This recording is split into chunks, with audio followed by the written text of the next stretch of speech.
जायचं होतं भंडारा. नमस्कार सर्वांना. तर सकाळी जोत वगैरे लावून झाल्यानंतर साहेबांसाठी मी इकडे ब्लू टी केली. म्हटलं तुम्ही ब्लू टी घ्या, मी मस्त घेते कडक चहा.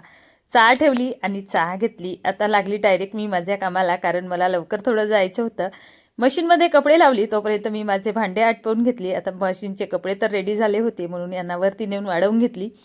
इकडे नाश्त्याला आज बनवायचं होतं रव्याचा उपमा. म्हटलं चला आता मुलांना 10 दिवसांच्या क्रिसमसच्या सुट्ट्या आहेत, तर म्हटलं स्वयंपाकाची तेवढी लवकर घाई होत नाही, कारण टिफिन नाही आहेत त्या कारणाने. इकडे नाश्त्याला उपमा झाला आणि स्वयंपाकामध्ये मी मेथी आणि तुळीच्या दाण्यांचा छान असा आडणी बनवली आणि गरम गरम भात. मुलांना काही मी सोबत घेऊन जाणार नाही. मुलांचा नाश्ता वगैरे करून दिलं, स्वयंपाक रेडी करून दिली. आता मुलांना बाय बाय करून निघाली मी घरून. आणि आता जायचं होतं मला डोंगरगावला, कारण मला सोबत माझ्या आई आणि पप्पाला सुद्धा घेऊन जायचं होतं.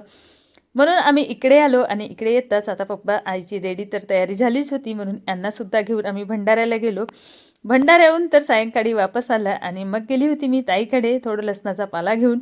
आता ताईनी छान असं गव्हाच्या पिठाचं केक घेऊन आल्या होत्या आणि याच केकची मुलांनी कटाई केली. आता केक वगैरे खाल्लं. म्हटलं चहा ठेवा, कारण चहा पिल्याशिवाय माझं होणार नाही. सायंकाळची चहा तर मी घरी काही घेतली नाही, कारण ताईकडे मला चाय घ्यायला जायचं होतं. आणि छान असं आज दिवस गेला.